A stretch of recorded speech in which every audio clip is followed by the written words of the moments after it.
avid listeners. Thanks again for tuning into Sin's Workshop. Hope you're having a wonderful day. Alright, so today we're going to be talking about Deadly Education by Naomi Novik. This is lesson 1 of the Scholomance School, and this is dark academia. So I really have to say I love this book. I think this book was great. I think Galadriel, yes, that's her name, Galadriel, Fear Me and Despair, or Love Me and Despair. I'm pretty sure that's the quote. It's in the book, so it's great. She prefers to be called Elle. So she is a super powerful sorceress. She's a junior at this school, the Scholomance, and she just emits like this dark aura of magic that makes people like averse to her. Like, she's pretty much given up on getting friends, on having friends, to the point where she's kind of just like a bitch to everyone. And that's intentional. She's just like, well, no point. No one likes me anyway, so why should I even try to be nice to anyone? And it's great. She's snarky. She has such a great attitude. Her wit, her cleverness. I think everything about her is great, honestly. And she's really smart, too. She really is. So, what I love so much about this book is the fact that, the school itself is in the void. So, there's no way out. The only way out is death. Yes, death or graduation. Because there are monsters in the void. They do get in the school, and they,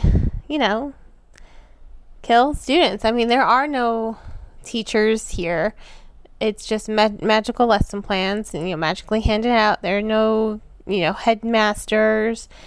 It's just the kids. It's literally survival of the fittest. You form alliances. If you're born in an enclave, then you kind of just stick with your enclave, but you can let other members into your enclave if they prove their worth to you. So it really is all about strategy in this school. So you're doing your schoolwork and you're doing your strategy as well. You're forming those alliances. For Elle, because she just admits this dark aura,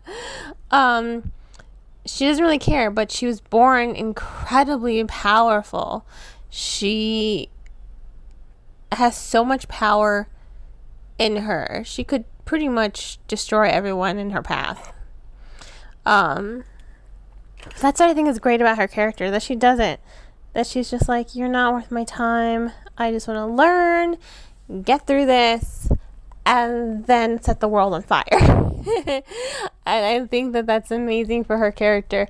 But I think it's also great because you also have Orion. And I'm going to use stereotypes to kind of define the relationship. So Orion is the golden boy, pretty much. He's the one everyone loves to be with. Everyone stares at him, starstruck.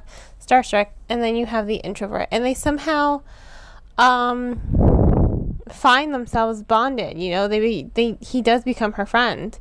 He's kind of immune to her animosity in a way. He is immune, and I think that that's great. And she's also immune to him as well. So they really do balance each other out. They see each other as human beings, They are seeing each other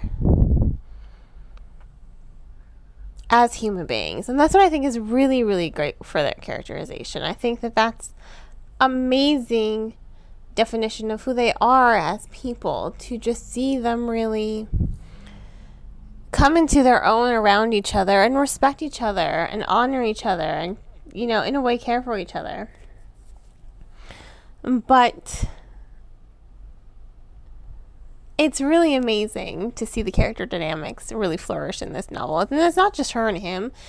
It's other people as well, as they're seeing her take more of a step forward and, protecting herself and kind of protecting others. Everyone's saying like, maybe she's not all bad. They're kind of seeing past the dark cloud that's constantly around her. It's like they're breaking through and they're seeing her as a person outside of her magic. And I think it's great because she does form these friendships, and there's this piece of her in the narrative that's just like, maybe I don't have to be a complete bitch all the time.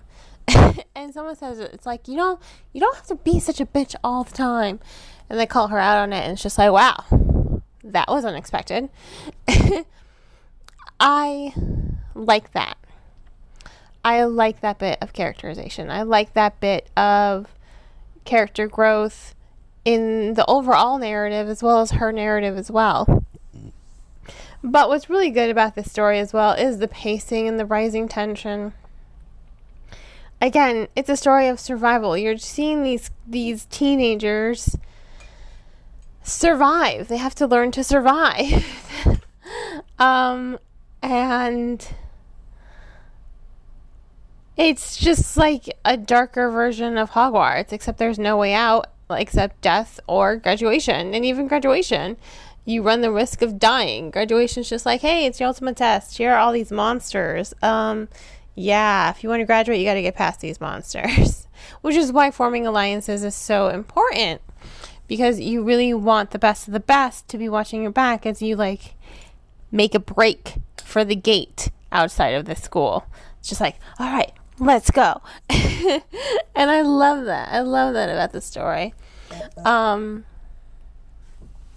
I think it is ultimately a well executed narrative. It really is just incredibly powerful. It's really fun. It's just such a great novel, ultimately. You don't want to put it down, and it's one of those novels that has a really strong opening line and then a really powerful and impactful, jaw-dropping finale line. And you're just like, what the heck just happened? What just happened? And that's what I love about it. I love the writing style here. I love the pacing, the tension, the storytelling, the character dynamics, the character growth, the story development. I mean, it's so unexpected. It's such a fun, unexpected delight overall. So, highly recommend A Deadly Education. I have to give it 4.5 out of 5 stars. It really is a standout novel. I cannot stress that enough. Please remember to support your local booksellers or online book retailers if you're going to purchase the book. Please, please, please just get the book from Barnes & Noble, Books A Million, bookshop.org, which will also give you a list of independently owned bookstores in your neighborhood, IndieBound, Better World Books, Book Depository, and bookoutlet.org. Lots of other resources out there other than Amazon that I think we should support, because I would like to keep bookstores alive, because nothing beats the experience of just walking in a bookstore and just browsing the shelves for your next read. You go in for one, you leave with 5. It happens to the best of us, and that's okay. That's 100% okay. I think reading should be nurtured and allowed to bloom and flourish. But if money's tight, please check the book out from your local library. If you can also get a digital library card from your local library's website so that you can download the Libby app and get ebooks and audiobooks from them as well. And on that note, I hope you all continue to support me here by liking this podcast and subscribing to it. Please don't forget to share it with all of your book-loving friends. I hope you all have a great rest of your day, and as always, happy reading.